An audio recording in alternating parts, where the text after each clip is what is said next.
Hello, everyone. I'm Jesus, and welcome to the next episode of The Road to Old School MTG. In this episode, I have just one package to open, but it's an expensive card. But other than that, the main focus of today's video will be for me to show all the different old school decks that I've so far created. I have, I believe, 7 decks, 6 of which are Armageddon style decks. And then I also want to go over the way I'm sorting my cards, storing them, and how I plan to collect cards from my storage areas, and so that I can use to make these different decks, especially the Armageddon builds. As when I first started to make these videos, my first plan was to make a sub $1,000 Armageddon deck, which I did create.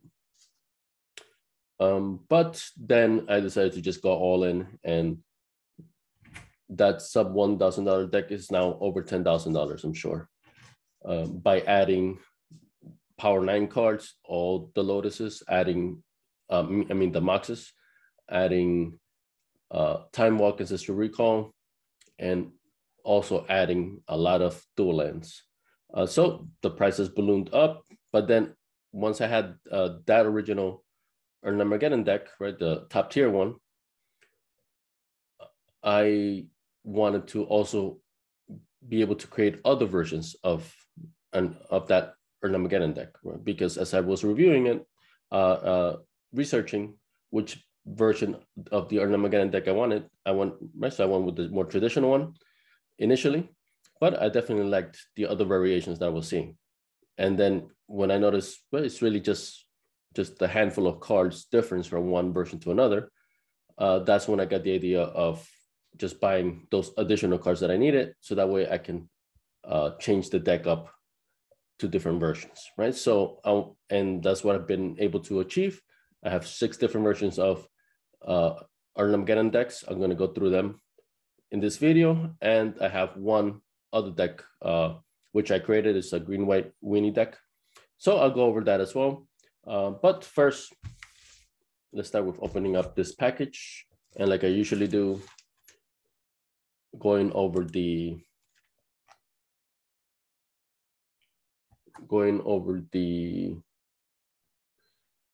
listing of where I got it from, just to give a full rundown of everything. My thing got a little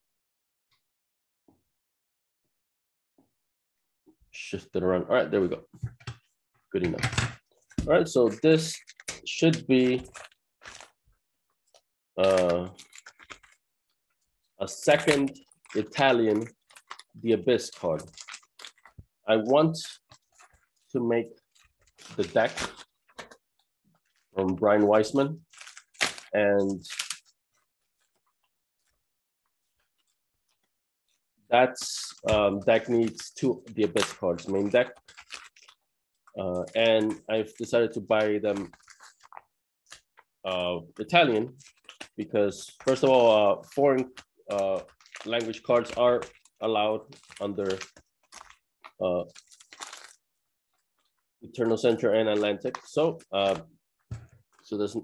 they're perfectly fine for me to play if I were ever to attend any kind of event.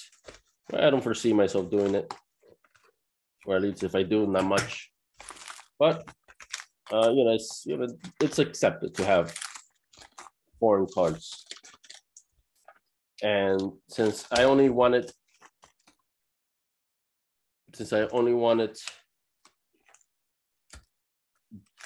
this the Abyss cards just for basically the deck only, really, that's the only reason why I'm getting them. I don't anticipate me creating another deck that has them. So I didn't want to break the bank over it. All right, so bubble mailer inside a little cardboard box. So a way to save money is buying foreign version of cards. And that's what I did here. I already have one from the last video. This is the second one. And they're both in moderate played, heavy played condition. So that's another way to save money, of course. Don't buy the most mint thing possible. As my investment in old school magic grows and grows, probably definitely 10,000, as I said, probably like close to 15,000 by now, in just really a matter of months. I have to be careful now with my finances, very careful. All right, so $510 is what I got this card for. I already see it right there. So in the box, little, what are they called? Well, just stuffing to cushion the box. Here's the card. So I like this. It has plastic wrapping where the top loader fits in with the card from Apple Games. I bought several times now from them. Every time has been fine. So I don't hesitate when especially when it's kind of a big, expensive card. It's worked out fine for me. All right. So yeah, looks decent. There's a little bend here. I didn't catch that on the pictures. From this angle, I don't see it. And then when I tilt it now, I see it. It's, it's not a big deal. And I knew I wasn't getting a mint or near mint card anyway. So yeah, I mean, fine. Seems like probably seems like it could have been water damage. I feel a little bump there. So yeah, that's a little surprising. But nonetheless, it's still the Abyss. All right, so let me put up the close-up view.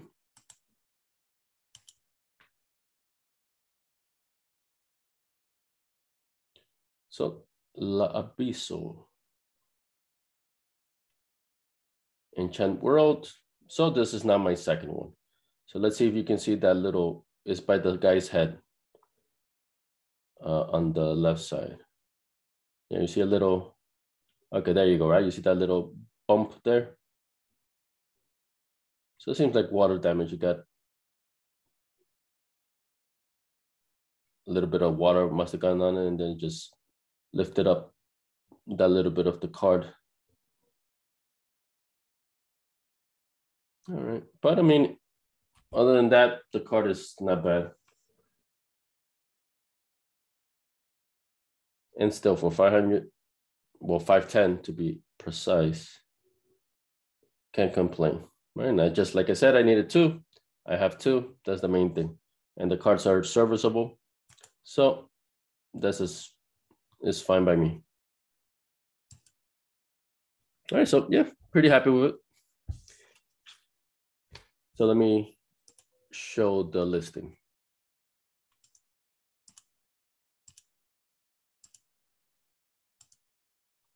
So 510, it was listed as a different price, but then best offer. I've been doing best offer quite a bit recently. Before I used to just not bother, just got the car right away. Right, but as my bills keep growing, now I gotta get whatever savings I can get. So 510 was the price agreed at the end. Yeah, you see there's no bump there that you can see, but I don't fault the seller, because definitely depending on the angle of the car, you see it and then you don't. Although I guess they could have mentioned it. In fact, let me double check that this is the exact card as the one picture, right? I've been burned before, and just doesn't hurt to take precautions. Yeah, that little lift at the bottom right, I see it in this one. Yep, it is the exact same one picture.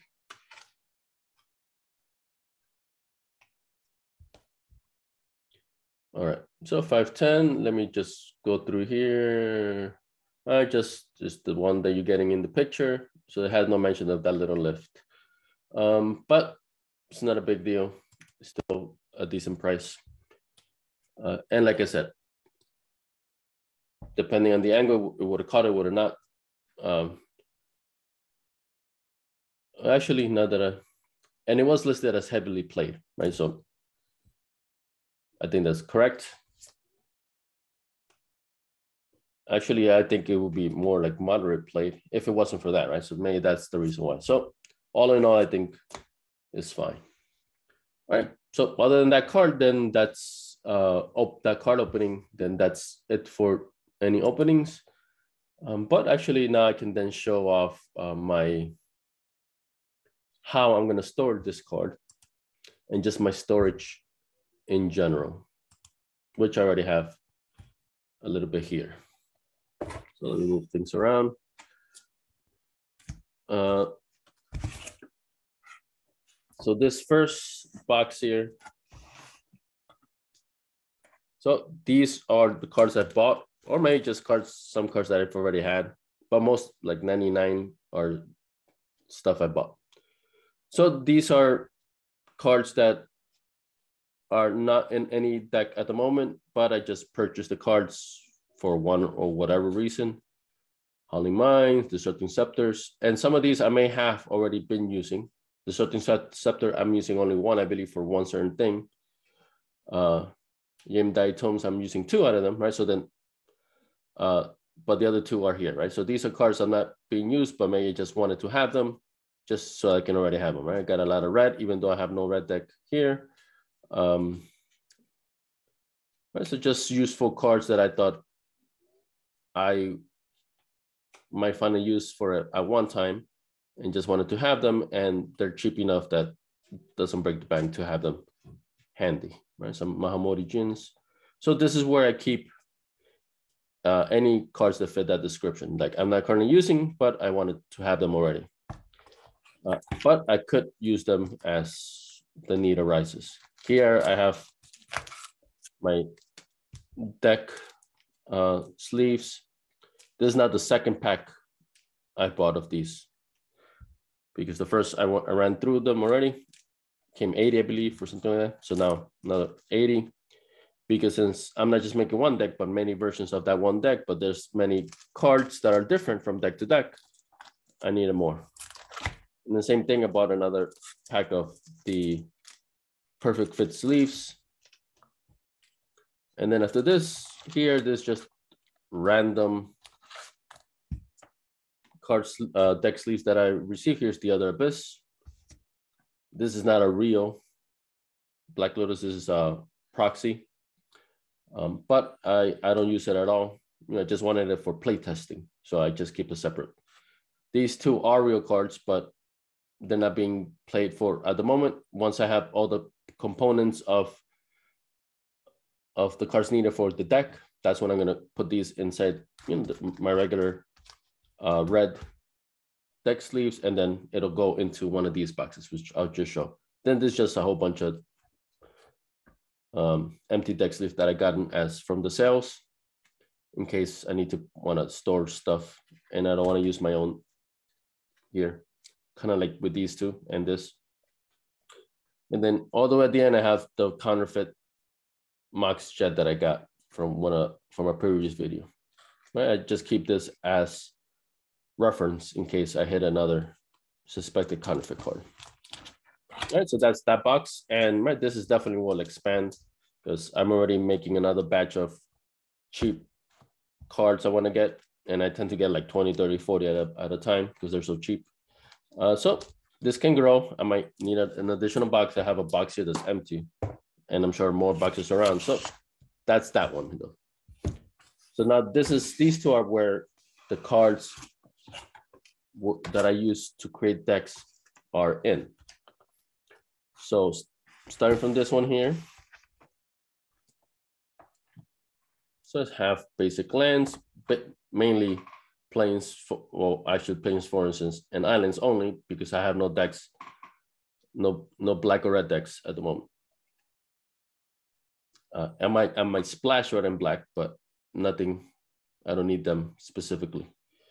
And then here are some cards that I do either plan to use, and I wanted them already in deck sleeves, right? So here with Battleground, 1, 2, 3, 4. Yep, 4. this is for one certain version. This is for the budget Armageddon deck, right? So the beginning, I just have 3 Pendelhavens, 2 Time Vault is it called, and then 1 Legends, 2 Maze of Ifs, Mishras, 3 Strip Mines, and then some dual lands that I'm not using. This is the deck that I currently have right now, and I'm going to show. But I'm just showing off, just the collection of available cards that all I have to do is just pull them out and put them into the deck, and boom, I can create a deck, right? So Tundras. So then hitting some artifacts.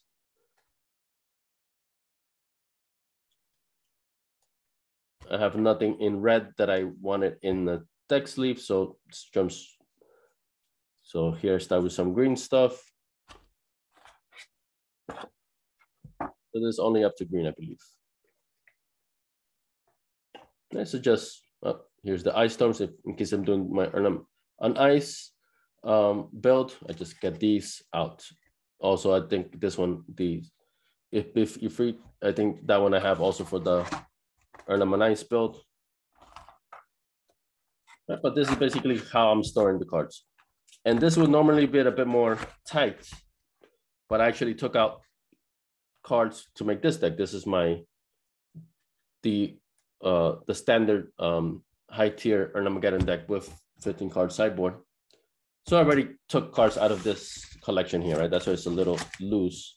Normally it'd be a bit more tight if I have no deck that I'm currently practicing with, right? Or playing with. So lands and green, I had no red. So then this one is now goes into the white. 2 land text, 2 of them I have in this deck.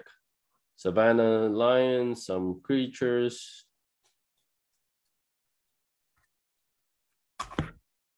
Right, and then as I need them for whatever certain version of the Armageddon deck I'm using, I just take it out and create the deck I need. Sinkholes, that's the only black card here. And then some blue stuff. Mana Drain, counter spells, 4 Sonic Blast, Amnesias. Right, so here, this is more just to show, how I'm storing the cards and how they're always ready to be used. I want a certain deck, I go to that color, it's already sorted by color and mana cost, take out the card I need, or how many of that card I need, and I just make the deck, like over here.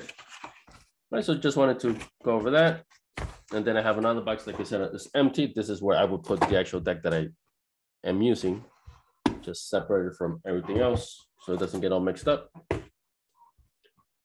All right, so now let me show you pictures of the decks that I currently have. All right, so this is a folder where I've created and I have pictures of these decks, 1, 2, 3, 4, 5, 6, 7. 6 of them are Armageddon type decks. One of them is Winter Orb Buini. This was my own creation. I'm sure there's something very similar to it, right? But I just made this one up. But everything else is Armageddon type stuff. So let me start with the original one I wanted to create, Armageddon deck. This is the one I have right here. And these pictures here, so first of all, old school people like to do this. They lay out all the deck cards in the deck and sideboard as well. To enter certain tournaments, they might ask you for this, right? So you don't just write a deck list, you actually take a picture of the deck, of the cards in the deck, I guess, to confirm you have the cards. Although I don't know how you can confirm it for real, right? Unless you're in person. But whatever, this is standard. All right, but this is the one, this is the latest version. Originally, it was this same exact deck, but I have 4 4s and 6 planes, I think it was, something like that, right? So I just had a lot, I had 4 Savannahs, that was the only dual land.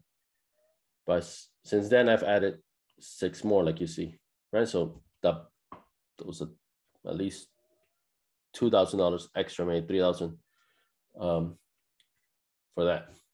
All right, so, and the nice thing I like about this is, once again, right? So I don't have to remember which cards go in what deck, or read off a list, right? It's easier if you can, just see the cards, right? So even though this was a little bit of a pain, stacking all these cards nicely and all this, is now has become useful since, as I said, my method of storing cards and putting them already in the red deck sleeves that I'm going to be using, depending on which version of the deck I want. Let's say, okay, I want to play my Bantamgeddon deck today. Boom, I click on the picture, and then I know which cards I need to take off from these boxes and so on, right? But still looking, this is the original one. So this is the one I have right here. On the side here is the 15 card sideboard, which I have over here.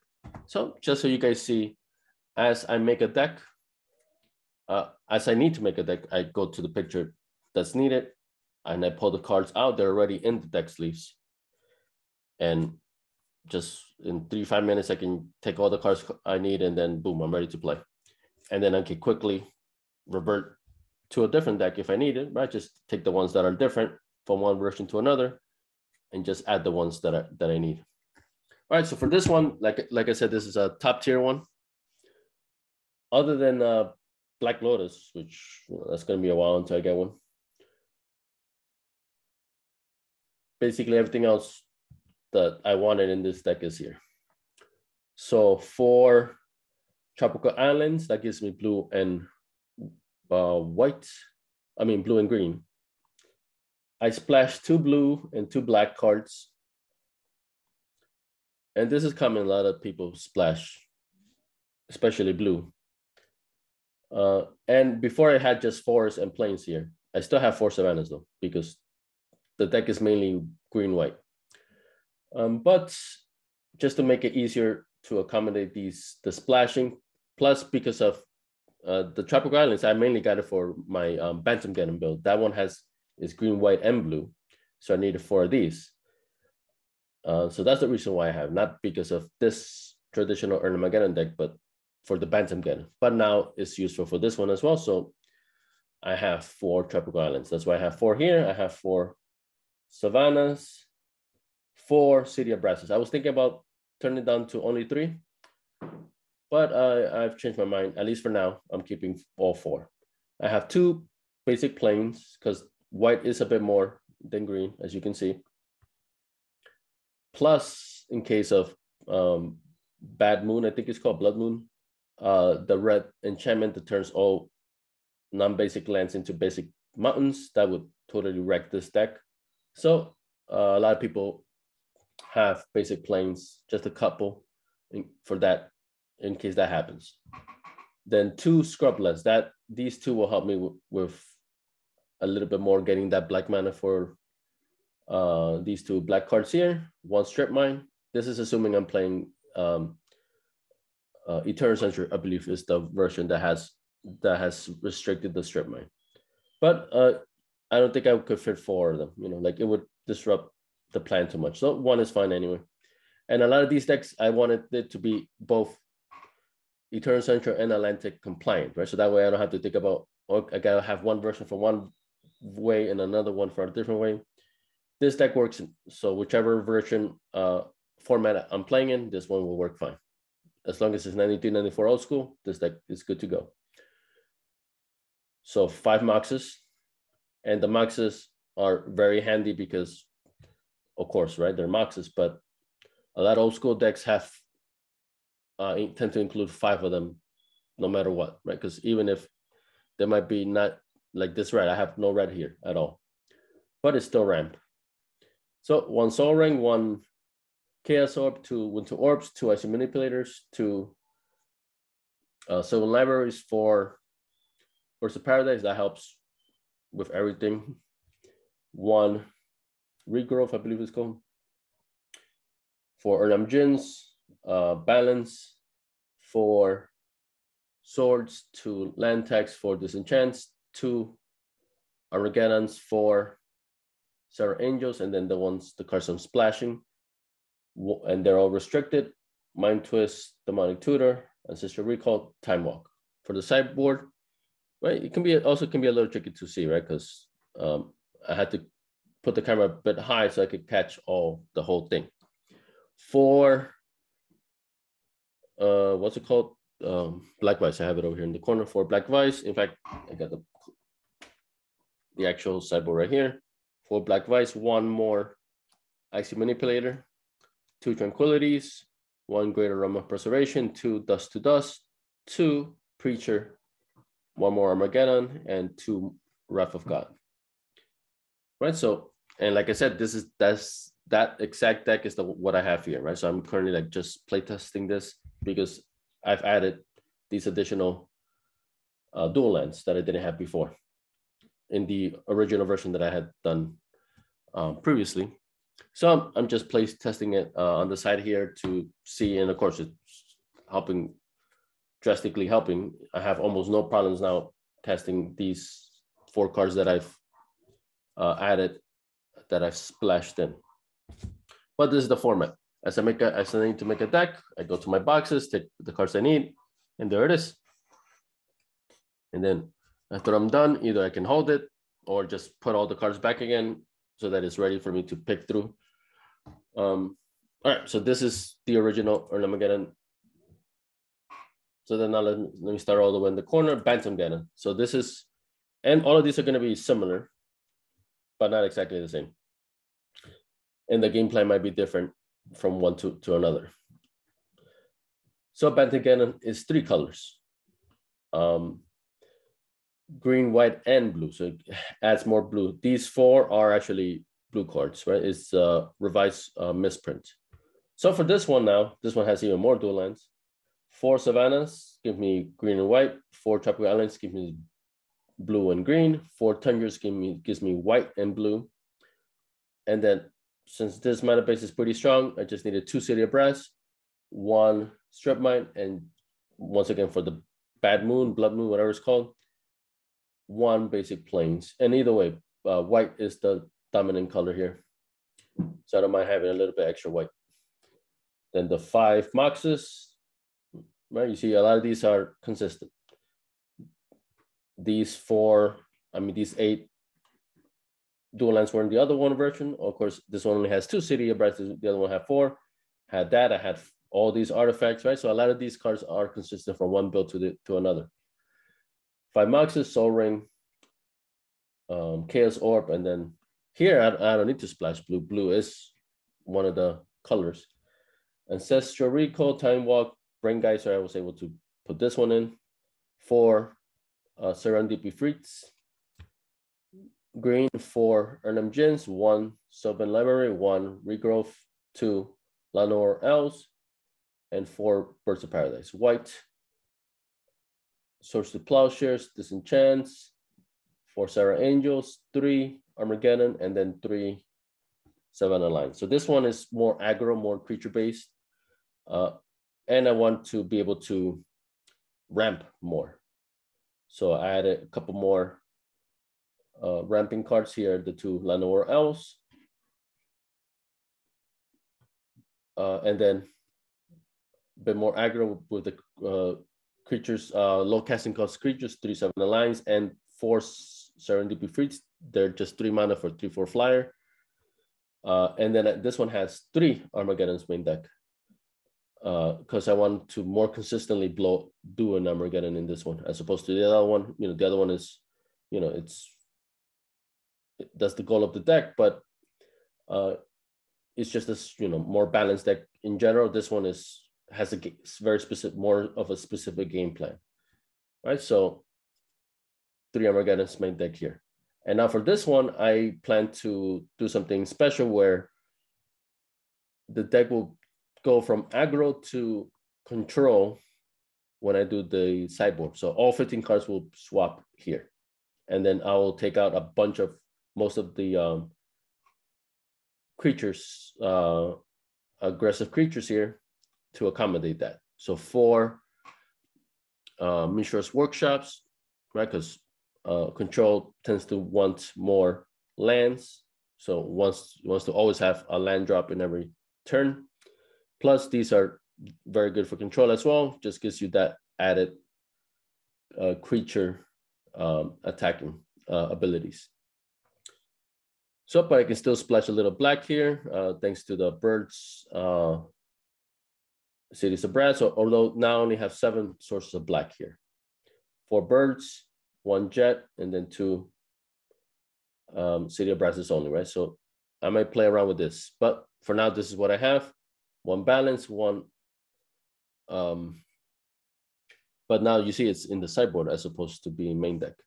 1 balance, 1 mind twist, 1 demonic tutor, 1 disrupting scepter, 2 JM Day tomes, right? So this is more, once again, control, and then counter spells, 4 counter spells and 1 mana drain. So I believe the 15 cards I remove are 4 Serendipity Breeds, 2 Lenore Elves, because the ramp is not as needed anymore. But I still want the Birds of Paradise. The 3s are on the line, so that's 3, 5, 9. I think I remove all 4 Ernemgens. 13. Let's see, and I believe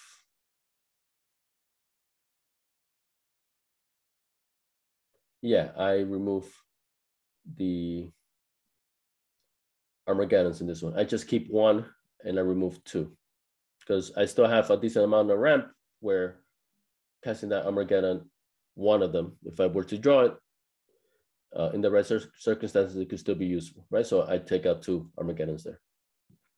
So this one was more my own creation, the sideboard at least. The main deck here is more traditional, but the sideboard, I just wanted to try something totally different, right? Like I said, I wanted to have, for this to be fun, for me to be able to switch from one to another. And not just switch, but, make it interesting. If there's barely a difference from one deck to another, then, then this kind of defeats the purpose of all this. So that's my Bantamgeddon. So now budget Armageddon. This one I just recently finished because I got these lands in the latest video. So 3 Havenwood Battleground, I think they're called. 2 Pendle Havens. These are time vaults or time shifted, whatever they call it. They're like, and just to be clear, budget. My understanding of budget was, or at least the ruling I was going for as I was creating this, is $10 or less. The Pendle Havens are like $5. Same thing with Armageddon's, like 5, 6, 7, something like that. Sarah Angels, 4, 5. Honestly, there's really nothing here that's like close to 10. It's most like the 5, 6, maybe 7. So it's pretty budget. This whole thing is probably like $40, $50.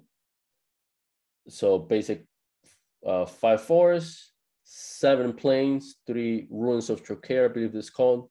So these lands are cool because I didn't just want to have 20 basic lands, right? Or at least 18 with the 2 Pendle Havens, right? Because there's not a lot of good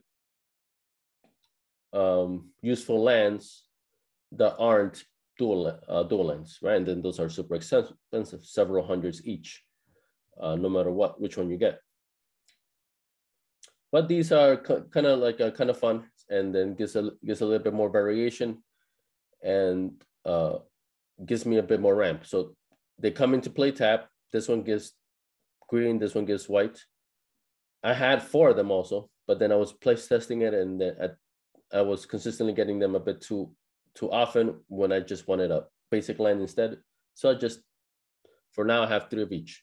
So they come into play tapped. They provide 1 mana of the color I mentioned, but you can sacrifice it to give you 2 of that mana one time, right? Because you sacrificed it.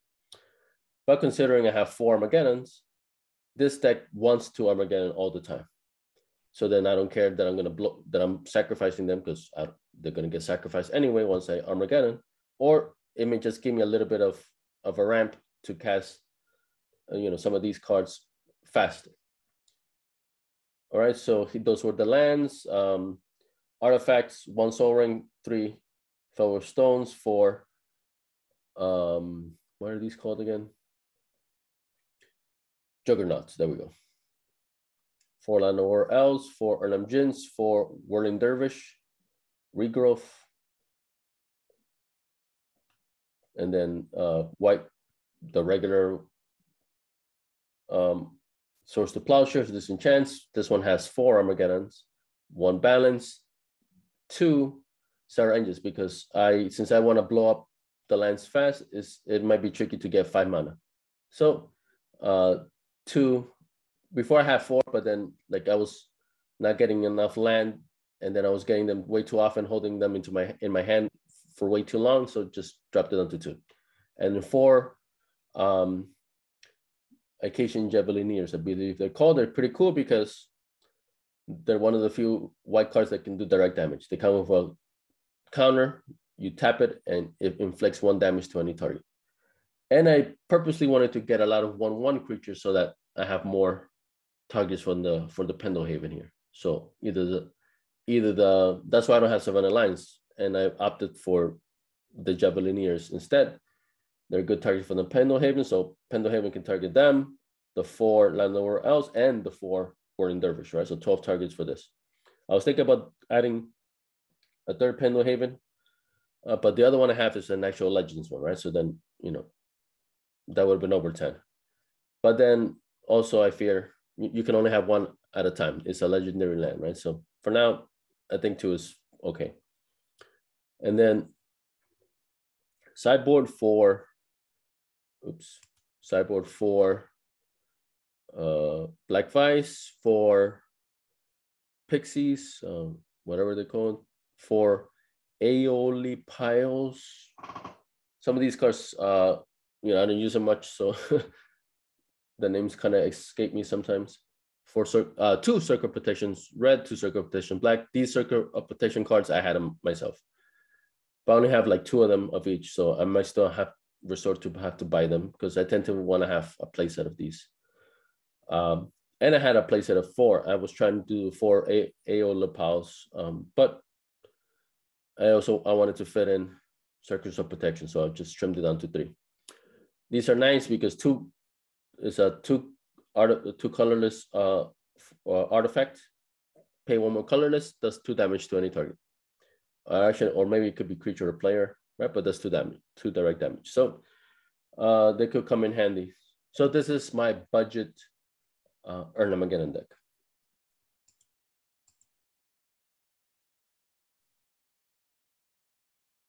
Let me do now the X points Armageddon. So for X points, it's a lot of glare on this one. For X points, the league that I'm joining, actually, maybe I can show a picture of it, of the league. It's an online Facebook group, and they assign points to certain cards that are overpowered, and just to make things more, so that everybody doesn't just have a full playset of Moxes, Black Lotus, all that stuff. So it's a bit more more cost conscious. Although I don't think it's mainly for the cost that they're doing it. It's more for the just to make things more even, and not everybody just plays with Moxes in it. Just they say it's supposed to make things more creative for people, because you don't just see the same cards over and over all the time, right? So this is their grading system. So they're supposed to be 10 points. February 15, 2022. Seems like they're going to be doing an update on this. So depending what they say, this deck might change. So these cards are assigned 5 points. You have 10 points total. There's just 10 points max. So if you have a Ancestral Recall and a Library of Alexandria, then you cannot have any of the other cards in your deck, right? So you can have max 10 of any points assigned to any of these cards. Mine is 5. These are 3 points. Soul Ring, Balance, Black Lotus, Demonic Tutor. These are 2 points. Brain Geyser, Hymn to Torak, the Moxes, Mishra's Factories, Time Walk, Time Twister, Wheel of Fortune. These are 1 points. Armageddon, Chaos Orb, Land Tax, Mana Drain, Maze of If, Mishra's Workshop. How is this just 1 point? That's nuts. Moat, Regrowth, Strip Mine, and the Abyss, which I just now have 2 of. And then that doesn't tend, that's, you still have to take into account what's restricted, right? Even though it's 1 point, you can only have one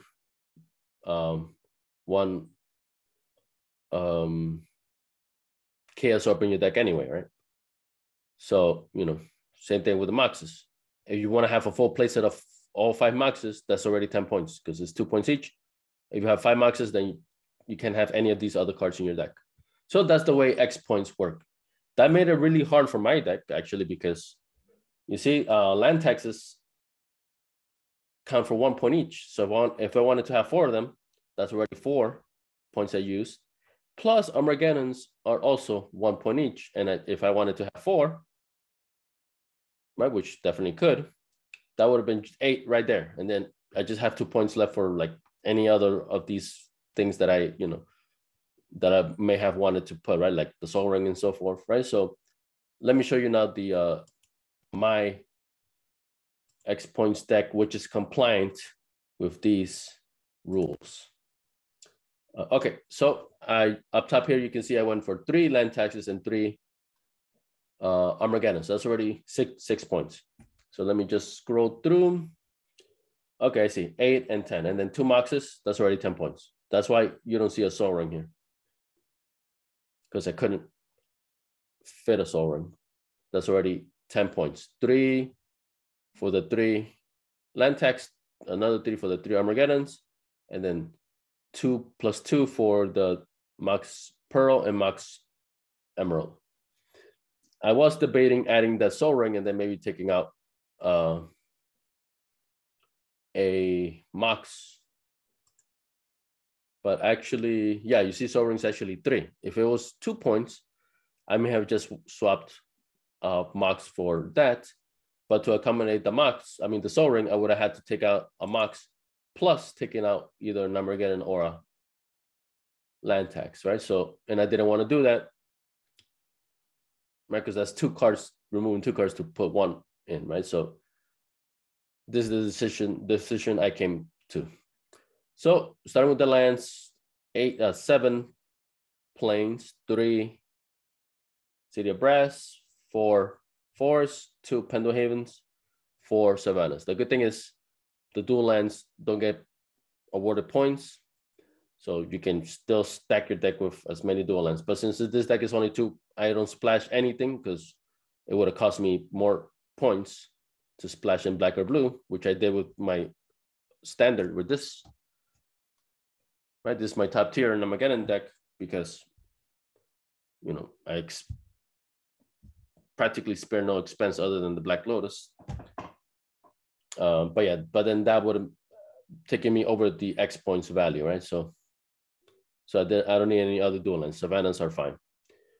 2 birds, 2 icy manipulators, 3 Foul Stones, 1 Winter Orb. Let me. I thought Winter Orb was no. Okay, yeah, Winter Orb doesn't have a points assigned to it. The Moxes here, 4 Urnams, 2 Sylvan Libraries, and then also I thought Sylvan Libraries had some points assigned, but I guess I'm wrong. The Regrowth was, so that's why I don't have a Regrowth. 4 Lenore Elves, then the Whites Preachers to make it a bit more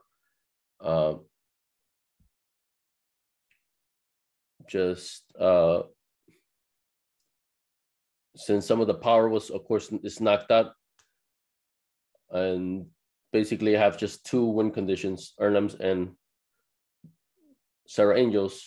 This gives me a little bit more control for the mid game or even the early game. For 2 Preachers, 4 disenchants, 4 swords, and then the 3 land tax, 3 Armageddons, and the 4 Sarah Angels. For the sideboard is a bit glary. 4 Black Vice. Black Vice is pretty standard. Very good for control or just any deck that draws a lot. 2 Great Aroma Preservation. I only had 1 originally, but then I wanted to invest in a second one because I figured I'm more likely to draw it if I have to. 2 Dust to Dust, 2 Tranquilities, 2 Wrath of Gods, and 3 Whirling Dervish. So I had to make a lot of sacrifices for this one because I could only fit 10 points, like I said, right? And then according to this, things are going to be changing, right? So I'm sure most of this is unaffected. I think I've read stuff about strip mines, was it? Something, they might not be restricted anymore. I'll see. But come February 15, I'll see what was decided in that regard. But all right, that was the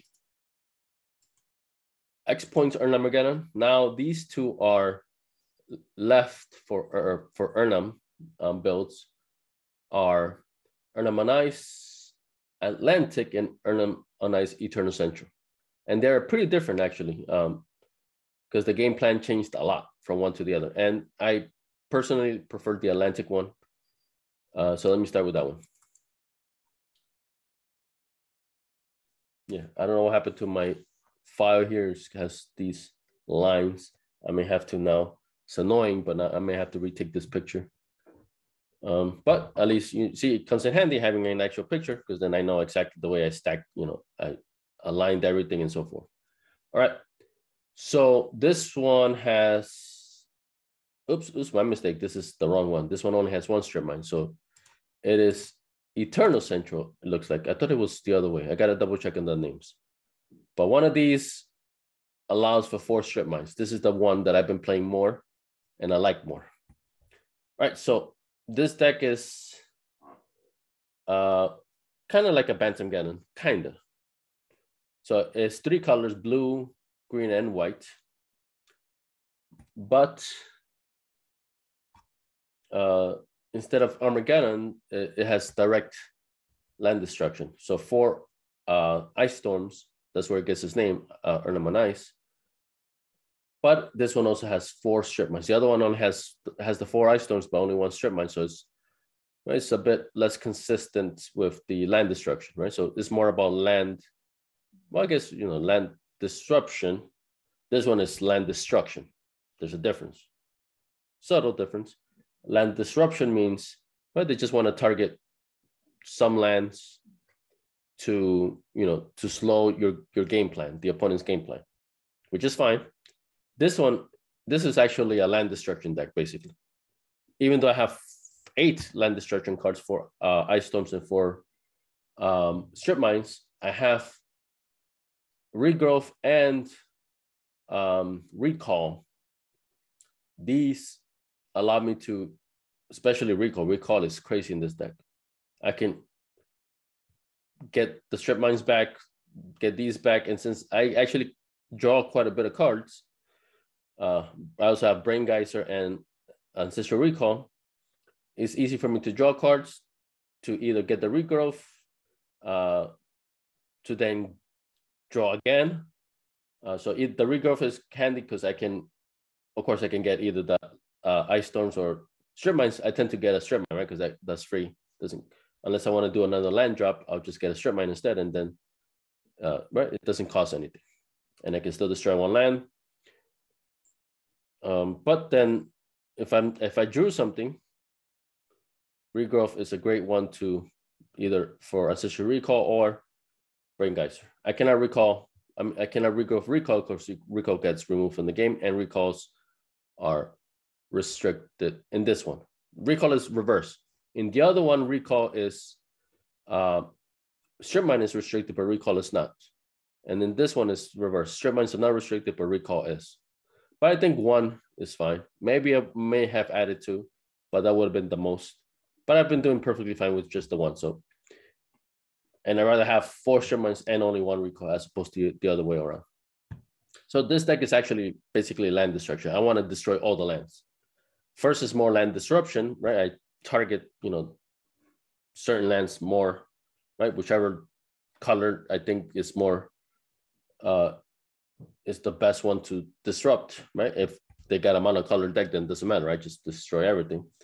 But that is the goal, either to destroy most of their lands or just flat out destroy all of them. And it's pretty fun. I really like this version. All right, so let's go through the cards, and very heavy on dual lands for Tropical Islands. So you see the dual lands, they're very handy. They fit in a lot of different things. 4 Tropical Islands, 4 Savannas, 4 Tundras. Tundras give me blue and white. 1 Pendelhaven, this is for the Landlord Elves. It gives me a little option to make them a bit more aggro. 2 City of Brasses, since the land base is pretty strong.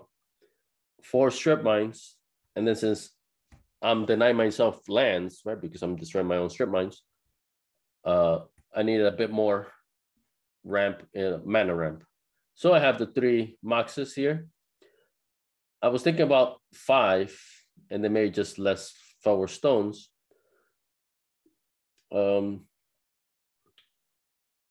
I forget the reason why, actually. I'm making so much stuff. I'm researching so many things. Like sometimes I forget, like, okay, like why did I choose this again? Well, Soul Ring is self-explanatory, and Mana Vault is actually, I only have 1 card, 1 of these. Originally I thought they were restricted, but they're not. So I might get 3 more, but maybe not. They're like $50 each, at least. And I rarely see any decks with more than 1 if they do use them. So, but 1 has been really great in this deck because I have a lot of mana usually to pay the cost to untap it. But then when I first get it, it's still handy for just 1 mana, I can get 3 additional. And they really pump up both the recall and the Brain Geyser. So these have been very nice. And then the Firewall Stones here, 3 Firewall Stones, 1 Chaos Orb, then the normal blue stuff, Ancestral, Time Walk, 2 Serendipity Fruits, for a little aggro, Brain Geyser Recall, green, for land or else, 2 Sylvan Libraries, 1 Regrowth, 4 Ice Storm, 4 Urnams, 1 Ifrit. This is not this card. This and these 2 are totally different cards. These 2 here are revised misprints, like they were created like this, wrong. It's supposed to have these are blue cards, supposed to have blue frame, and the image is supposed to be a totally different image, right? So, but this one, this is I think Arabian Nights, so black border, and then white border. That's the easiest way to distinguish them. Of course, it does have, the text is correct. What's wrong is the card frame and the card art, but it still says the correct card name, the correct effect that they have, right? So it's just the way it looks is wrong. Right, so 1 Ifrit, and then your traditional white for swords, only 3 disenchants because I wanted to fit 3 divine offerings instead of that 4 disenchant. I was seeing if I had that 4th one in the sideboard. I don't. And the reason why for the divine offerings is, and there is pretty handy. I'm really liking them. First of all, as I said, I wanted this to be not just land disruption deck. The other version of the Ornament is land disruption. This version is land destruction. So, but not just, of course, in old school, there's a lot of great ways through artifacts to get mana, right? Mana ramp. So that's why these divine offerings are very handy, because I specifically want to target any mana ramping artifacts. And then disenchants are more handy for everything, right? Artifacts and enchantments, of course, but these 3 are specifically, I want to destroy their mana base that's created from artifacts. And also, this is a great way for me to ramp into Sylvan libraries. Sylvan libraries are great. I actually use them a lot for card draw, right? So I already have the Ancestral Recall, the Brain Geyser, but Sylvans I also use as card draw. And with these three, I can consistently destroy something useful, get a couple of life. The next turn, pay the life that I gain. May is not enough. I still got to pay some of my own, but still, anything is useful, and I will draw an extra card, right? So that makes the deck more consistent because I'm more consistently drawing more cards, while still consistently destroying their stuff, consistently destroying the lands. So it's a pretty fun deck. I really like this. And this is, I could say, you could kind of say is my somewhat creation. The other Ornamentize, that's basically a net deck. That is basically, it may even be 100% a copy of something I researched online. This one I had to play around with, and I actually made it my own off of the other one, right? But this one has several significant differences where I feel it's basically a different deck. Definitely a different game plan. This one, land destruction. The other one, just simple land disruption. Right. So yeah. So Divine Offering is really great. I don't think the other one has Divine Offerings actually, because it's not. I don't need so much to destroy their. It's just disrupting their mana base is good enough for the other version. This one, I don't want them to have any mana at all in any form. And then the swords can take care of any creatures that also have create mana. And actually, the swords, this deck is extremely aggressive. This disenchants and Divine Offerings, I use them turn one, turn. I mean, well, yeah, I mean, I can definitely cast them turn one. But turn one, turn two, like as soon as they have anything that makes mana, I'll destroy it right away. Same thing with the swords. As soon as they have any creature that makes mana, I'll destroy it right away, right? So it's not like I'm choosing for the best value, or I'm choosing, because if I destroy things that create mana right away, they won't even have any mana to cast their big stuff, right? So that's my logic. That's why this deck is very aggressive in that way. All right, so for the artifacts, the sideboard, my mistake.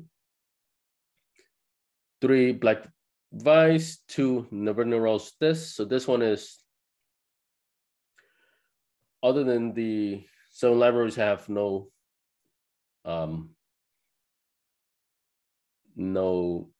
this enchantment. So, and this deck is, if actually you notice, there's no Serra Angels at all in this one, right? Because I want it to be aggro and cheap and fast, right? So Serra Angels, I wasn't able to fit them in. I didn't want to have 4 mana, wait for 5 mana. I can consistently get 4 mana very quickly by even turn 2. And then, because I also wanted to have mana for a creature, but then also for an Ice Storm, right? Or also some mana for, these other things. So even though I still want a lot of mana, I want to cast several things in one turn if possible, right? So the Siren just didn't make the cut. I might change my mind, but for now, this is the way I have it. So that's what Neverna Rolls this, like I don't have that much win conditions in this version. You see, I have the 4 Urnams, 2 Serendeeps, 1 If Beef, that's 7 cards only, right? Everything else is either ramp or card draw or land destruction, right? So it's blowing Neverna Rolls this is not so bad in this one, especially after I sideboard. I might sideboard Land of Worlds out too, we'll see. 1 balance, 3 Orders of Labor. So this is more for if I'm against aggro myself, this is good. I can give them first strike. I can pump them up. So it's pretty versatile. And they have protection from black. 2 Preachers, similar. So either a fast deck or just a creature heavy deck. Preachers can help with that. And then especially for red aggro, if it's just red, I might not add them. The 4 blue elemental blasts. But if specifically if it's red aggro, that's when I'm blue elemental blast may come into play. All right, so this is my Ernamanized Eternal Central, right? But I got to double check on that. Like I thought it was Atlantic that had the 4. Actually, maybe I should clear that up right now because I've saved these. Okay, so let me share this image here, well, this website. So this is the Atlantic website, and then but it also has a nice graph here with the differences between Eternal Central, Atlantic, Swedish. Swedish is out of the question for me, so I don't care about that because it's only Alpha, Beta, Unlimited, and 4 Horsemen sets. Revised is not allowed, and no reprints other than from those 7 sets are allowed, right? So this is out of my price range. So I'm here, right here. So there it is. Strip Mine, Eternal Central is 4, and Atlantic is 1. So I was right, actually. Eternal Central, yep, Eternal Central, this one has the 4. So I was right. But then you see, Recall is 1 in Eternal Central, but 4 Strip Mines, and then it's reverse. 1 Strip Mine in Atlantic, 4 Recalls in Atlantic. Right? But other than this, these little differences, Eternal Central and Atlantic are the same. So unless you're playing some of these cards here, there's no difference. So a deck can vary. So all my other Armageddon decks that I've talked about, they fit both. Only this specific Ernamanized Eternal Central, this is specifically only for Eternal Central, right? So, but the other ones that I've shown up to this point fit both ways. All right, but so now this is the Eternal Central one. Let me show you my Atlantic, Ernamanized Atlantic. This is my final Armageddon deck. And you'll see this one is very different. There we go. This one you can already see has Sarah Angels, Pixies, Argovian Pixies, I believe it's called. So this is still Ernamanized, right? So there is the Ice Storms and 1 Strip Mine. Ooh, this one also has the lines. I don't know what happened. Oh, I gotta double check these images. I might have to take them all over for certain ones. All right. So the mana base is similar because it's still 3 colors also. Blue is also in this deck, although it's not as just for 4 cards I need it, right? So it's I'm kind of splashing blue, kind of, but not really because I do have more blue in the sideboard. So the 4 tropical islands, 4 savannas, 2 tundras here. Because I'm adding blue, but not enough where I thought I needed 4 tundras. I do have 4, but I just added 2 in this deck.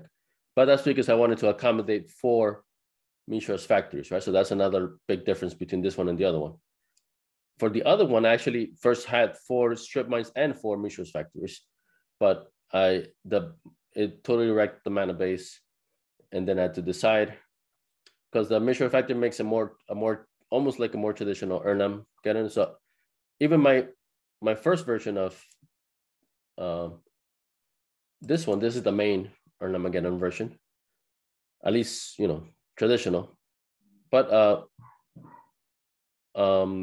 Mishra's factories also get added in this version as well, right? So but I just didn't like it, but who knows, I might change my mind, or just make a separate deck that has most of this same pool of cards with just accommodating for the 4 Mishra's factories. We'll see. That's the nice thing about having all these extra cards. As I change my mind, I can just either change certain cards from a certain deck, or I can just, if I think I've changed enough cards, it warrants it being its own deck, right? So, and then I just take a picture like I've done here, and then that makes me recall what I need to swap as I go from deck to deck. All right, so there's another big difference. 4 Mishra's factories, 2 City of Brass, 1 Pendle Haven, 1 Strip Mine, 1 Plains, once again for the Bat Moon, Blood Moon. And then just the 3 moxes here for the colors that I'm using. Pearl, Emerald, Sapphire. 1 Soul Ring, 1 Chaos Orb, 2 Icy Manipulators, and then these 4 blue power cards. Brain Geyser, Time Walk, Recall, Ancestral Recall, right? So the Recall again, and I have Regrowth as well here, right? So I do have that playability where I can recast these Ice Storms, right? I can get that Strip Mine back if I got that one, right? So, you know, it's, even though I have to be more careful what I pick for the land destruction, right? This is more land disruption deck. You know, I could still definitely, you know, get lucky and make him almost like a land destruction, right? But the goal for this one is to be land disruption. I disrupt their mana base, and then I come out ahead by having bigger creatures before they do, and then hopefully continuing to disrupt them as I hit them. All right, so let's look at the white. Regular, 4 swords, 4 disenchants, 3 Zeros, 1 balance. You see this one doesn't have the divine intervention because I prefer the versatility of 4 disenchants, and I prefer to have more creatures. So now for the green, 4 Land of Worlds. So this one I could also gone with 4 birds, but I wanted it to be right. So I still wanted this to be a bit aggressive. So so that the Pendelhaven can have a target, right? I have 2 Argovian Pixies here. That cannot be targeted because these are 2/1 creatures. Only 1/1 creatures can be targeted. So I prefer this over the Burst of Paradise. I might change my mind, we'll see. But for now, it's like this. 2 Sylvans, 2 Argovian Pixies, like I said, 1 Regrowth, 4 Ice Storms, 4 Erlems, and 1 Ifrits. Right, so then this one also has it here, right? So for those who don't know, this one is a 3/3 flying creature. I believe is flying for 4 mana, 2 colorless, 2 green. And it has the effect of any player can play 1 green to have, if Ifrit, do 1 damage to all players and all flying creatures, right? And he's a flyer, so he damages himself this way. And any player can do this effect, so the opponent can also do it. But this is a cool effect. First of all, Serra Angels are pretty big, right? So they, I will have to pay 4 in 1 turn for this to kill him. So this is just another way to lower the opponent's turn life, right? So to make it more aggro, even though it might be hurting me as well. The main thing is that it's hurting him, and with the the creature power that I have here, knocking a couple life here and there make the difference in me finishing off the opponent a bit faster. All right, but so then looking at the sideboard, 2 Mace of Ith, 1 James Day Tomes, 3 Energy Flux. This is more for anti-artifacts. I have 1, 2, 3, 4, 5, 6, 7 artifacts, right? So really not super a lot. And I might swap some of these out to put them in, right? So actually, I'm pretty sure I would. Definitely the Ices, at least, and then 1 more of something else. So 3 of that, 3 Sonic Blast. So this is just direct damage. 2 Great Aroma Preservations. This is basically a red and black circle protection, but you have to pay 1 colorless and 1 white. 4 Whirling Dervish for against black. Right, so this one's also a fun deck, but honestly, I prefer the other deck. I think the other deck with the 4 Strip Mines is way more fun. But if there's somebody asking for Atlantic game, I would then, and I wanted to test out the Erlemanized version, I will have to play them with this one. But you see big differences between this version and the other version, because it has different game plans, right? Similar game plans, but different enough that you play them in different ways. All right, so these are all the different Armageddon decks versions that I have and that I can swap between, right? So then my boxes here, as I want to play one version or another one. Right now, this, as I said, this one right here is, oops, my standard Armageddon deck right here with the 15 card sideboard right there. But let's say, okay, I want to switch now to my Atlantic Ice. So then I just change the ones that I need to. So I still keep my Ceros, although I think this one has 4 maybe, right? But then, right, I just take the ones I don't need anymore. So I don't need Winter Orb, that one's gone. Birds, this one doesn't have birds, it only has Land Over Else, I take that, right? So this one, I don't use the black Mox Jet, right? So I swap out the ones that are different, put them back in the boxes, then take the ones that it still needs. Same for the sideboard, right? So makes it pretty fun. I can swap around, make 6 different Armageddon versions. That's a lot of replayability, a lot of variation, right? So keep things fresh. And right, and as I play between all these different decks, I might favor one over the other. I've actually really liking, as I said, that Eternal Central Ice build is very fun. It's probably the most fun out of all of these right now. I have not tested the budget one yet. I just literally finished it. All right, so that's for all the Armageddon builds. Now I will show my own quote unquote creation. I'm sure it's been made, right? So, but this is something I came up with. So this one also has the lines. I don't know what happened. It's annoying. Okay, I gotta then retake this one. Or I might not retake them, you know. I don't know if I care enough about these dumb lines to go through the effort. It'll take me like 20 minutes to find all these cards, lay them all out again and everything. Maybe even more than that. So it's just a chore that I prefer not to do if I don't have to. All right. So for this one, the goal, this is oops, I was mistaken. I thought it was white and green. I think it started as white and green, but then I opted for blue and green. So it's a blue and green weenie deck, basically. But the game plan is to cast Winter Orbs. I have 4 Winter Orbs. So that kind of acts as land disruption. Well, it does act as land disruption. And then the creatures, I overwhelm them with these cheap but efficient creatures. So that's the game plan. So lands, 3 forests, 2 Pendelhaven. So then I had quite a few cards that are good targets for the Pendelhaven. 4 islands, 4 tropical islands. Since I don't have white, then there's no reason for savannas or tundras. 2 City of Brass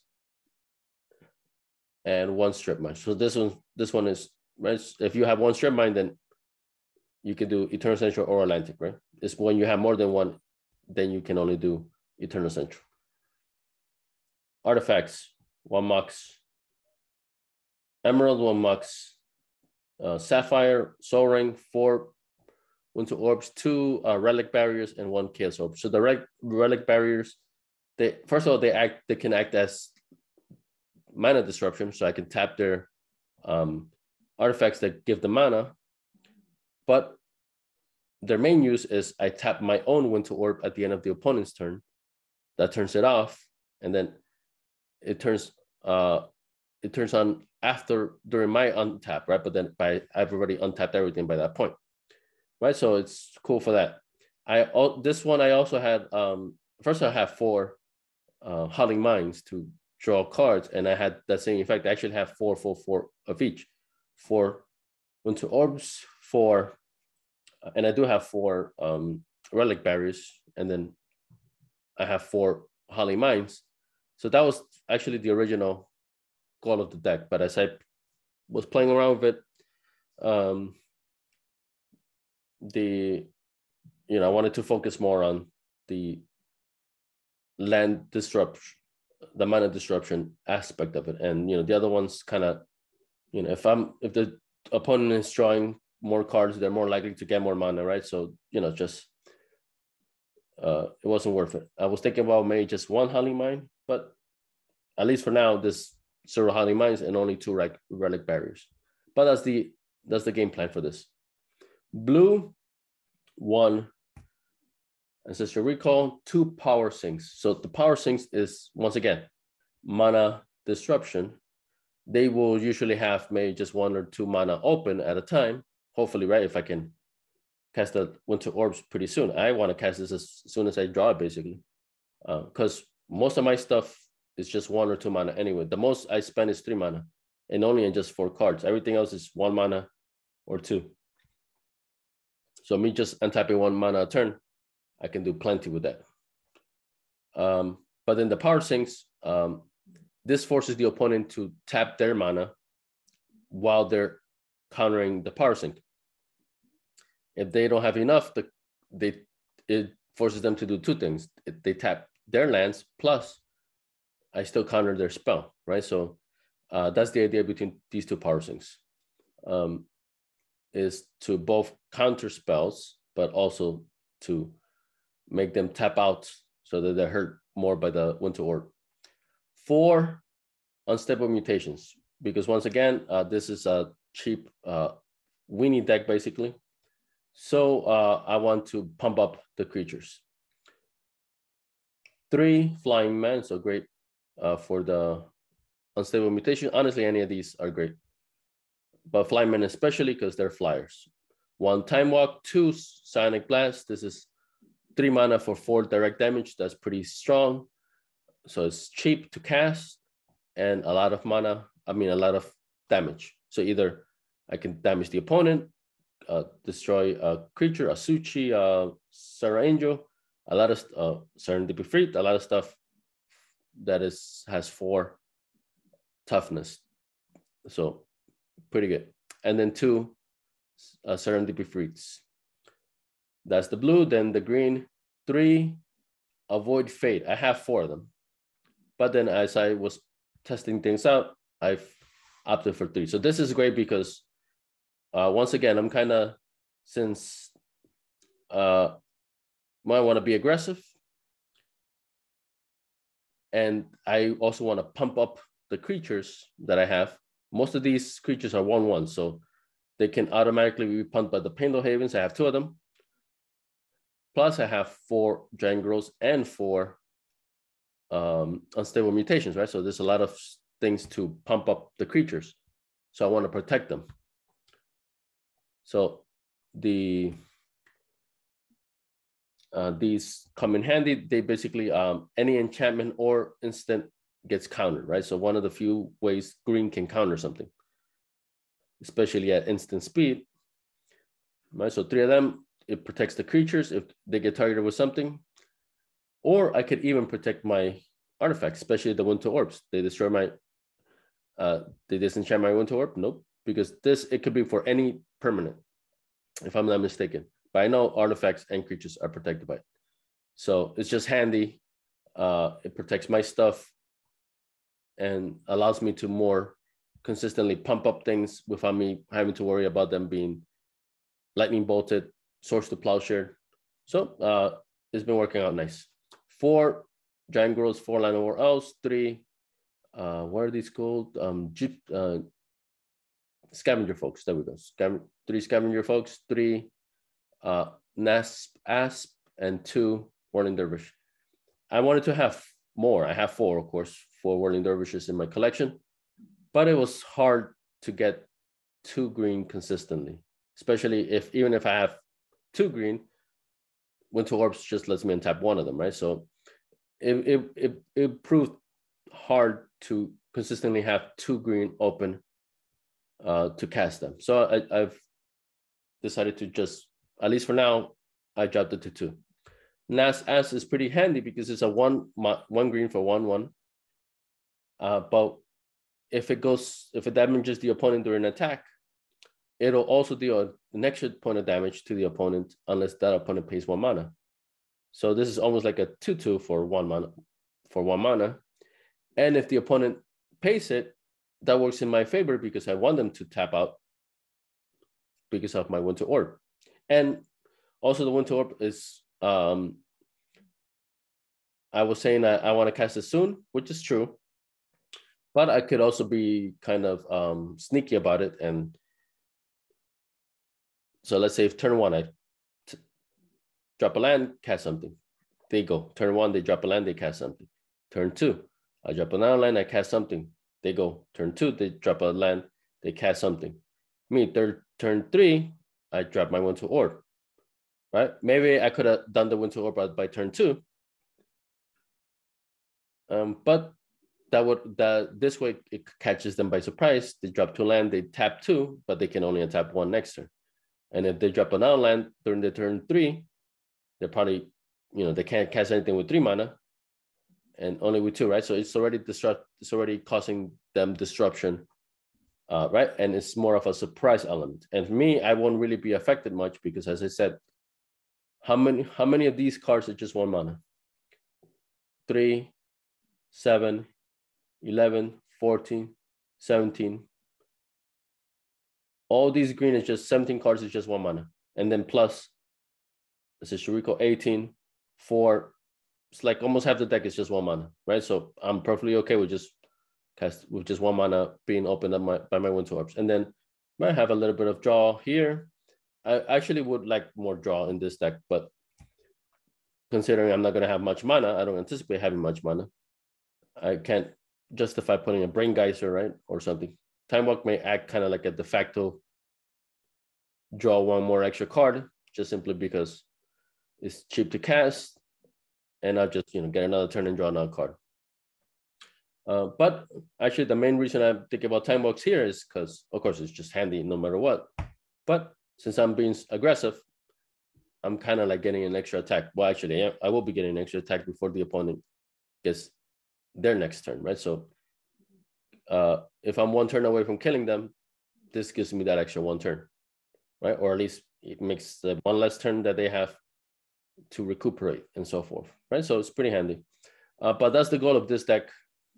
Cast up Winter Orb soon, wreck their mana base, tap out their stuff whenever possible through different means, power sinks, relic barriers, untap my stuff so that I can cast more things, right? Or even if I can't, I'm still okay doing most of my stuff. And with that same goal, then I have the sideboard, right? A lot of cheap stuff.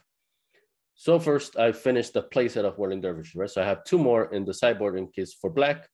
So that might be worth it by that point.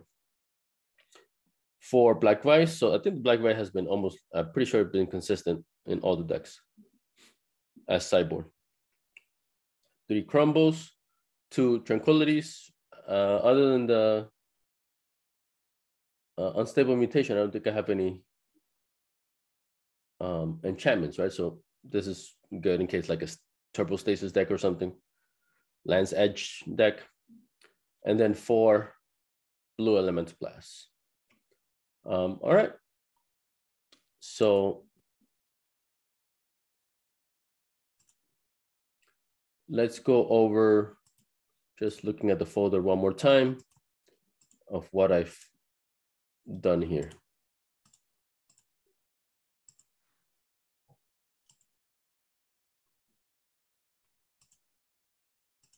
So this is the folder where I keep everything, these files, and as I make more decks, right, I'll go through the effort of taking the photo and adding them to this folder here. As more decks get created, maybe more versions of the Armageddon decks that I have here. But most likely than not, I'm just gonna make different decks, right? As I said, I want to make eventually the deck from Brian Weissman. I want to make some kind of a black deck, Necropotence deck. So that's more for, that's not old school per se. It's old school is, well, actually it is old school. All these, the decks that you're seeing here are specifically 93, 94 old school. There's other versions of old school that allow more sets. So I want to make one that would be compliant with that version of old school. I believe it's called Alice, right? This one that's called Alice is basically the same as 1994 old school, but it adds Ice Age and alliances. So I want to be able to create a deck, a Necropotence deck for that. Just that'll make it more fun. And as I said previously, Ice Age was when I started in Revised, but I barely had any money by then. When the Revised, it was more for Ice Ages when I really got heavily into Magic. So that set has a special place in my heart.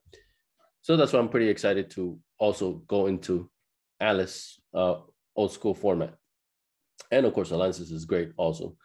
I'm more partial to Ice Age just because that's when I got more heavily into Magic, but Alliances was right after that, and way better set, honestly. But those two sets are added in Alice format, so I'm excited to create something for that as well. I also want to make a Turbo Stasis deck. Right, that's more just for fun. I always enjoyed it. I think I've made some previously, like way long ago. Right, but more for fun. Like now I can, now with the ease of the internet, I can research cards, decks, find the prices, find the best prices I can get. Just click here and there, and in a week I have the cards in less time maybe. Right, so it's so all these extra tools of researching and of purchasing were not there when I was a teenager, when I first started Magic, right? So that's why I'm so excited now at this point in my life with these advances in technology, and of course with my better resources now, financial resources, to kind of go back in time and take full advantage of all the things that are available today that weren't back then, and to be able to now really not have much of a barrier, right? The biggest barrier is of course always price, but I mean I spent already over 10,000, right? So it's a barrier, but it's not a complete barrier, right? I can just save up more over time. I can, even that Black Lotus collector's edition, that's as far as I'm willing to go for that one. But still, Black Lotus nonetheless. Right, so little by little, I'll get there, right? With any deck, I'm sure, right? So, but this is already seven decks here, and a lot of fun, a lot of variation. So I'm pretty excited to play these. I already started a bit, and actually that goes to my final point. In previous videos, I had mentioned that I was going to also walk through all the decks that all the games that I play.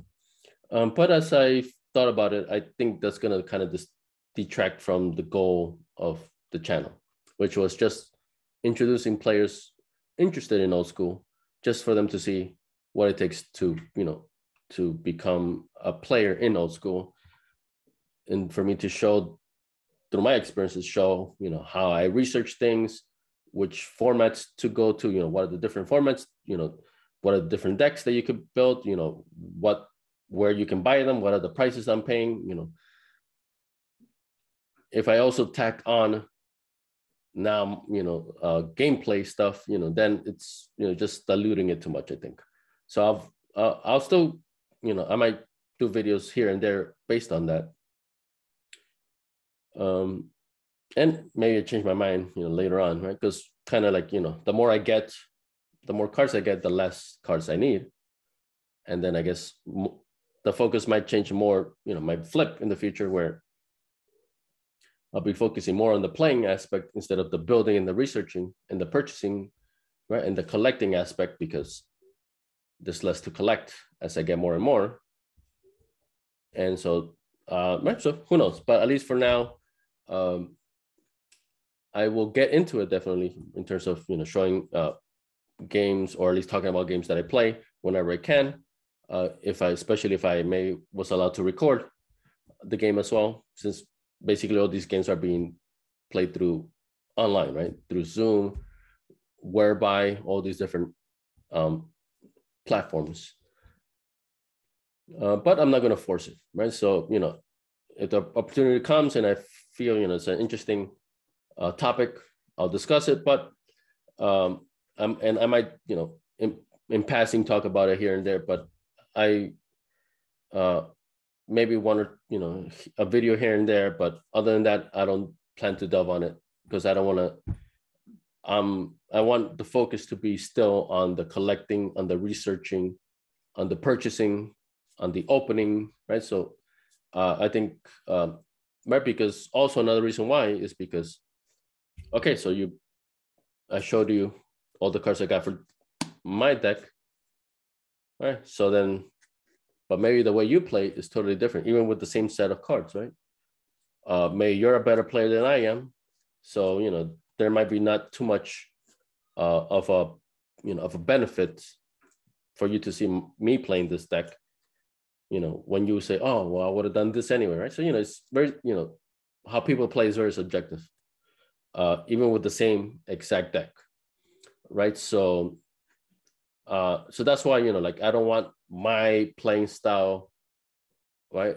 Or my personal decisions in terms of, the way I like to play to kind of influence anybody watching these videos, right? Because you might play totally different, right? So that's why I kind of, I might, discuss games here and there, but that's the main reason I don't want it to be a big focus in this channel, because is very subjective anyway. So, and what's not subjective so much is, what I paid for this card, where are different websites that you can buy it from, opening up a package that I got, right? That's more just, very straightforward, right? So it's, these are the prices. You want them, pay them. I got this package. This is the way it came. This is the way it is, right? So, so I prefer to focus on that more. But I think it's still, every now and then a video or just me talking about, the gameplays that I'm doing, that's okay. But the main focus will still remain on collecting, purchasing, researching, and so forth, and building decks, showing off the pictures, all these things, everything leading up to the game, basically, right? And then the game, that's subjective, that's the way you like to play the game, is up to you, right? So I just want to mention that in this video. Other than that, there's no cards that I have in transit, but I'm always looking around. I don't plan on making any major purchases unless I see something good at a good deal. Kind of like the two, the Abyss cards, right? I got two Italian ones for 500 each, basically 500 and 510. That's in decent condition, right? Not the best condition, but not the worst condition either. That's pretty cheap. So if I hadn't seen those two things, I honestly wouldn't even have bought them, right? And same thing for the two scrublands. I got two scrublands in decent condition, very cheap prices. So unless I see a very good deal, I don't plan on buying any big, making big purchases. I'll probably do this, where I'll be adding more to this box, right? The collection of cards that I have in case of future use, but not currently being used, right?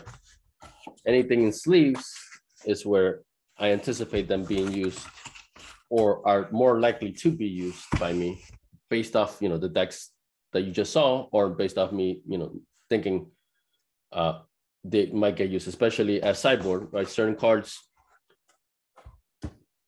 I've only may use two of the cards in the sideboard, but I sleeved all four because may I change my mind, like, okay, actually I prefer a full place and not in my sideboard, right? So, so anything in the deck sleeves, they're ready to be used at a moment's notice.